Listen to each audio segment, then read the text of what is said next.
All right, class. First off, as always, good day. I'm glad you're here. So today we're going to be looking at D-Day. Actually, we're going to finish off um, the Enigma code machine. We're going to be talking about the Native Americans, the Navajo code, and then we're going to get into D-Day and Operation Valkyrie. Okay. A lot of you guys know about D-Day because you've probably seen in movies and played video games like Call of Duty, World War II. In the campaign mode, there's a part where you start off on D-Day and stuff like that. So some of you guys may know about this, some of you guys may not. So just kick back, relax, enjoy the lesson, because this is one of those events on D-Day that really changed the tide of the war, especially in Europe. Okay, so the objectives today, we're going to analyze the D-Day attack. I'm going to explain to you what happened, things like that, um, and then we're going to examine the wind talkers. The guys who use the Navajo language as a code. We're going to go over that a little bit. And then we're going to create an argument whether D-Day, the plan that they used, was the best way to get a hold of those beaches. All right, so we're going to look at that. So here's your warm-up picture. Now, when I was in class. If you missed the week, I was in class this week. It was nice seeing everyone, stuff like that. Yeah, I'm sorry you weren't there. I wish you were, because I would have loved to see you guys. Because again, for those of you guys who are watching this, you probably weren't in class to know this, but I'm not going to be there for the rest of the school year. Um, so those of you guys who are juniors, I will see you next year when you guys are seniors. You'll be having me for government, okay? And I probably won't see you till September. For those of you guys who are seniors, um, it was an honor teaching you guys. I wish you the best, and I wish I could be at your graduation, okay? But you know, the world is yours, so take advantage, okay? So let's go ahead and get started back on this lesson. So here's your warm up picture. Now, what is the artist trying to say about the Russia and the Nazis? Okay. Now, I asked a lot of you guys in class who the artist was. A lot of you guys picked it up. You guys noticed the art style. Some of you guys read it on the paper, and you notice I've been using a lot of the same artist, this particular artist, because he made a lot of these political cartoons for World War II. So all you guys do is just type in his name, put World War II, and go to images, and you'll see a bunch of the cartoons he drew. So what is he trying to say? Okay. Now, um, some students in class had kind of trouble with this question, but I'm really looking for is look with the Russian, the guy, how he is, and look at the Nazi. What's the difference between them? You know, so look at that kind of stuff. Look at the facial expressions of each. Who looks happier? You know, who looks more in control? Okay. So think about it, write your response because we're moving on in three, two, one. Now, going back to the really quick to the last lesson, we talked about the Enigma code, in which the machine, the device that the Nazis used, had 157 quintillion possibilities, not million, billion, trillions, quadrillions, quintillion. It's a big number. And every day they would change the code. Now, this guy you see right here turning, him and his crew basically created the first computer to uh, to break the code, but they needed part of the cipher. They needed some part of it to find out the other letters, you know.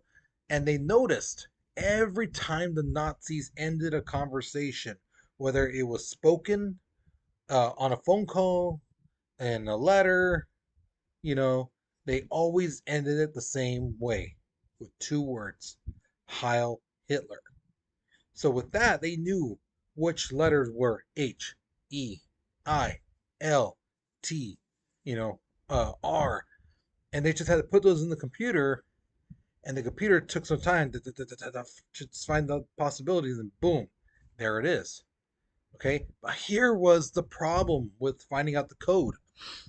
Now that they had the code, they couldn't just save everybody. Say, oh no, no, no, tell those soldiers who are about to fall into a trap, get them out.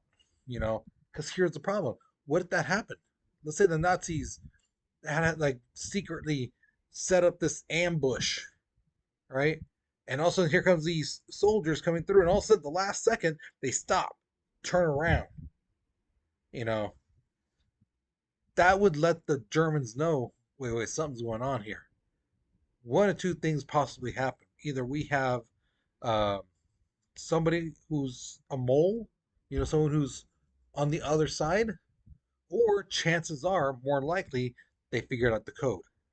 And with that, they would probably more likely cut off all communications, radio communications, until they could like make the device, the Enigma machine, harder. Maybe add another reel, maybe add some more letters, or numbers, things like that, just to make the possibilities for the code even bigger and make it harder for the Allies to break it. So they had to let some people die. They couldn't tell people and hey, don't go here, don't go there. The Nazis are there. They couldn't do that. Now, what they could do is, let's say the Nazis are on like right here, up here, right? If an Allied force is coming up, and they're like, you know, 50 miles away, instead of having them keep going, they might tell them, oh, go north and set up a camp here, headquarters or something, because there's like a town or whatever. That would be something a normal uh, platoon would do. Go to that town, check it out, maybe set up, make an outpost or something. You know, So that seems legitimate, as opposed to going right there near it and all of a sudden turning around, or just stopping right there, or going around them, you know, that would tip them off. And they didn't. They didn't let the Germans had no idea that the Allies broke the code. Um, and it wasn't until the 1970s that it was declassified, that the Allies broke the code, that Alan Turing and his crew um, broke the code. Sad thing is, Turing, I believe, if I remember right, did not live to see to get recognition. He died beforehand. Um, and his record, just like everyone else. Have you ever seen the movies where they black out information about somebody, who's like a spy or who does like black op missions? These guys had no paperwork in their folder that said that what they did during World War II. They had nothing. So there wasn't even a paper blacked out. It was just blank. So that raised some people's suspicion back in the day, like, well, what did you do during World War II? So now in February 1943, Senator Philip Johnson, was like, you know what? Excuse me. The United States, we need an unbreakable code. But how can we do it? We can't use the Enigma machine because the Nazis already have one. So then it dawns on them. The Navajo, and not just the Navajo. It could have been anyone. It could have been the Comanches, the Cherokees, because, but the thing is, it was Native Americans. Native Americans are indigenous here in the United States. You can't find them in Asia or Europe or Africa or South America. You know, those particular tribes are from this certain area in the United States. Sorry about that motorcycle if you can hear it. And the thing is, he knew nobody else knew that language. So why not use that? Use that Native American language as a way to transmit messages. So these guys became known as code talkers or wind talkers. Now, yes, the Navajo Native Americans signed up, but also other tribes signed up. Comanches, Choctaws, uh, Blackhawks, Pawnee, if I remember right, Cherokee, if I remember right. They signed up. So 420 men signed up to be code talkers. They studied the Navajo language, and the thing is, certain words did translate, a little, but for the most part, like battleship, that was not a word that the Navajo was in the Navajo language. Why? Because there was no such thing as battleships when they were creating their language. But they did have things that kind of related or connected to one another. So things like a turtle. What does a turtle have on its back? A shell, right? And what does a turtle do when it feels threatened? When it's something's about to attack it, it goes in its shell, right? So the shell is protection. It protects, and they use it as they move. That's a tank. Perfect name for it. People are inside, they're protected, and it moves. Bluebirds. Well, what do birds do in the sky? They fly. What else? What other machinery do we have that flies? Airplanes. And they would call things like battleships like big fish, or like some to the effects of like a whale type of thing. And then they had other words that were used as like the first letter to mean like A, B, C, and things like that. Now, here's the interesting thing though. The Native Americans, the code talkers, were not used in Europe at all. They were only used in the Pacific to fight against the Japanese. So when they went island hopping, the Japanese, they had people on the radio who knew English. So and again, they may not have been fluent, but they knew what some words were.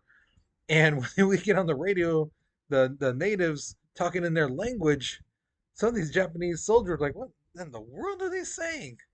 What? What are they saying? What are they saying? I don't know. Well, you know English. Well, what are they saying? They're Americans. What are they saying? I don't know. It sounds like they're talking underwater.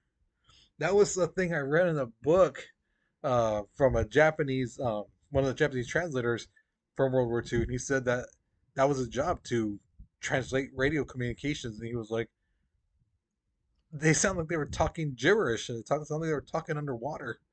It wasn't English, but of course, it wasn't English. It was Navajo. And oh, just a little thing too: the Japanese never broke the code. Never broke the code. So, November 18th, 1943, the Battle of Berlin begins. It's not really a battle, it's more just a continuous bombing of the German capital. Uh, and it goes for almost like 6 months. Now, I had some students in class go, why didn't they just attack it, just invade it? Well, because the thing is it was kind of more of a, like, to kind of get revenge on the Nazis in a sense. Because you have to remember, the Nazis have been just dominating and taking over places left and right. They took over Poland easily. They took over Yugoslavia. They took over France. They took over Belgium.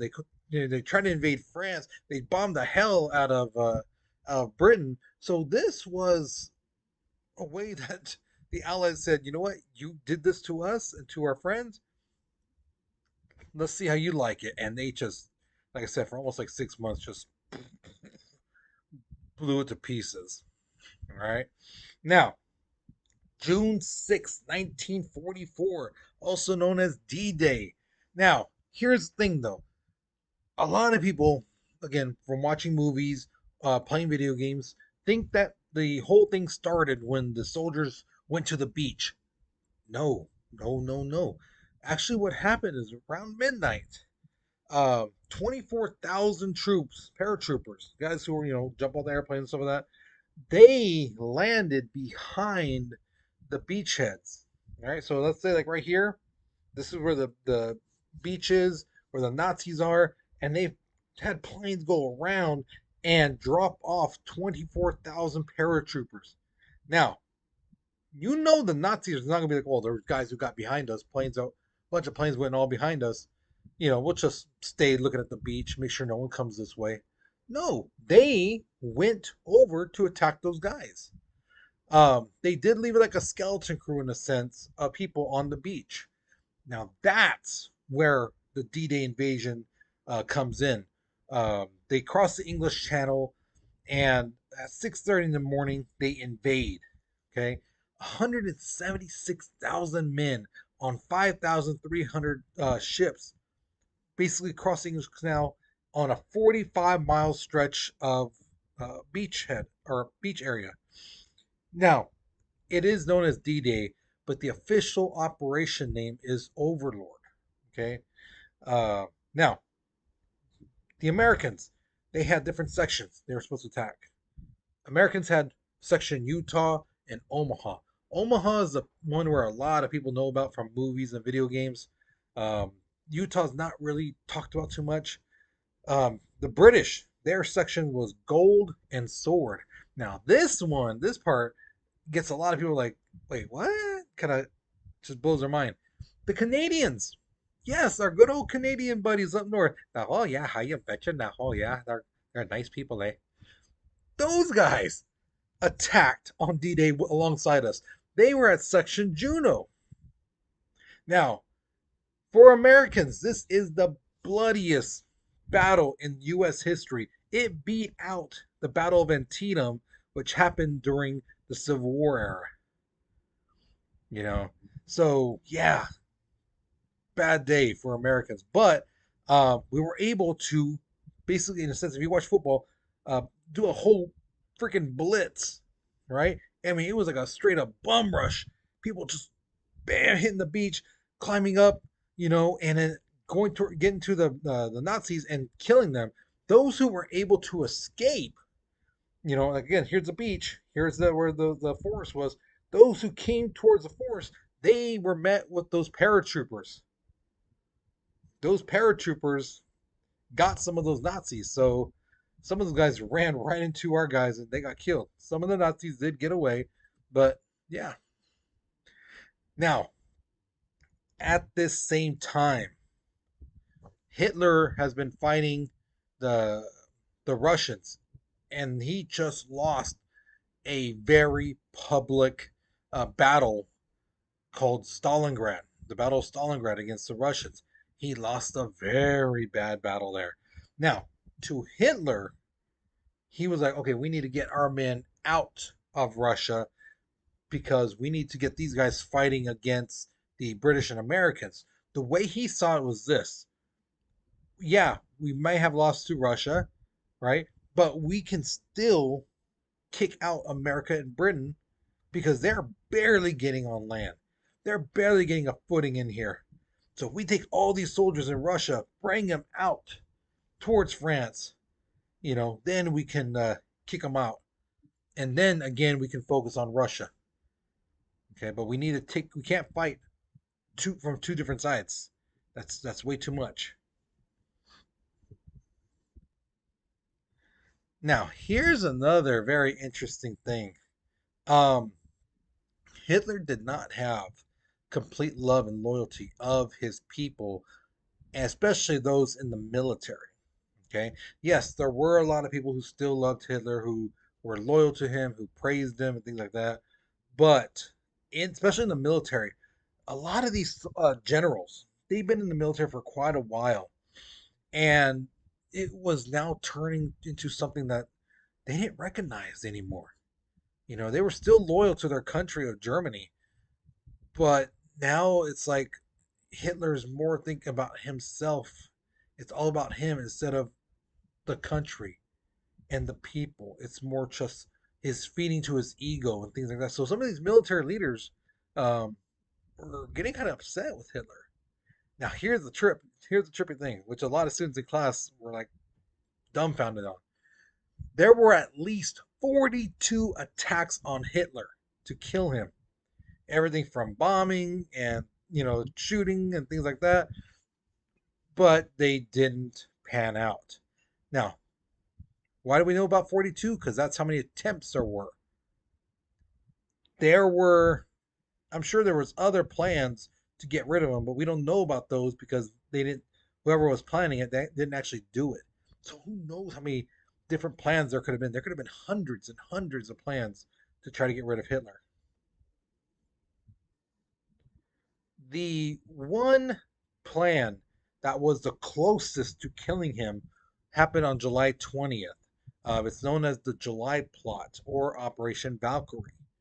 Now, the very high level German officials decided, you know what, we don't like what Hitler's doing. He's basically going to get us all killed. He's going to have the Russians and the British and French and Americans. Basically, he's going to have them all get in here and destroy everything about Britain or about Germany, and we can't let him do that. That's going to get a lot of people killed, not just our soldiers, but our civilians. So they decided to try to stage a coup d'etat, which is where the military overthrows the top person, the leader, and the military takes control. Their plan was to kill Hitler and a couple other people, other topper people, Hitler's right hand man, left hand man, at the Wolf's Lair. And once they killed Hitler, then they were going to take over the country and basically surrender to the Allies. Now, here's the thing: at the Wolf's Lair, there was two major buildings where they met. One was a concrete building, one was a wood one. The thing is, inside the concrete building, if the bomb exploded, because it's concrete, uh, and because of the way air works and with physics and things like that, the bomb would have killed everyone inside. You know, because it needs to get to air, so it's just going to go all the way through, and basically the fire and all this, the explosion is going to kill everyone inside. And then there was a wood building. Well, it just so happened on July 20th, they were in the wood building. So when the bomb exploded, and it did explode, Hitler was not killed. He was injured. He was injured, but he was not dead. And the guy who set up the bomb believed, truly believed that no, Hitler's dead. I saw the explosion. I saw it happen. He's dead. And no, Hitler basically, uh, because these guys were got everything in order, trying to tell people, no, we're in charge. Hitler's dead. We're gonna do this and that. You know, can we count on your support? So people knew who was the people who conspired against Hitler, and all these guys were rounded up and executed. Uh, the main people were General Beck, General Ulbricht, General von Tresckow, and the guy who set up the bomb, Colonel Stauffenberg. Okay, and again, like I said, all these men were executed. Okay, so April 15th, the American and French forces take over southern France. Now Hitler is realizing, okay, I'm losing France. We need to defend what we have right now. So he's telling his soldiers, get back to Germany, come back over here. So 80,000 German troops tried to get back uh, to Germany. And the Allies start dropping bombs in their path and stuff like that. Um, these crazy Germans run right through it. All right, bombs are dropping on, pop, pop, pop, pop, pop, all like, and they're just like, let's keep going. We can make it. Um, some of them do, some of them don't. And all about 10,000 German soldiers died trying to get back to Germany, but with those bombs, yeah, they died. All right, so here's my question to you: do you think the D-Day plan was the best way to take those beaches? Now, if you were not listening to the lecture video, you should really go back and hear how the attack happened. So if you think yes, that D-Day plan was the best, explain to me, why do you feel that way? Why do you think that was the best way to do it? Okay. Now, if you're like my dad's always one of those guys who's like, well, if I was in charge, I would have done this differently. I would have done this. I would have done that. Well, if you feel that way about the D-Day attacks, like, you know what? That was just a waste of men's lives. Remember, you have access to battleships, planes, things like that. What would you have done differently? What would you have done? So think about it, write it down. Okay. Now, once you're finished with this lesson, you're done with. Okay. So hopefully you learned something new. Hopefully you enjoyed it. Uh, so, with that being said, guys, um, I really hope you enjoyed it. Again, I'm deeply saddened if you didn't show up this past week. Um, I'm deeply saddened not to get to see you. Um, but if you get, for those of you guys who are juniors, um, I hope to see you next year. I really do hope to see you next year as your seniors. Okay. And for those of you guys who are seniors, again, wish you the best of luck. I wish I could be at your graduation and grad night and prom night. I wish I could be there with you guys, um, but I can't. I'm gonna be doing the chemo, uh, so I'll be out. Okay. All right. So um, that's it. Okay. You guys, you take care. You be safe, and I'll see you guys later. All right.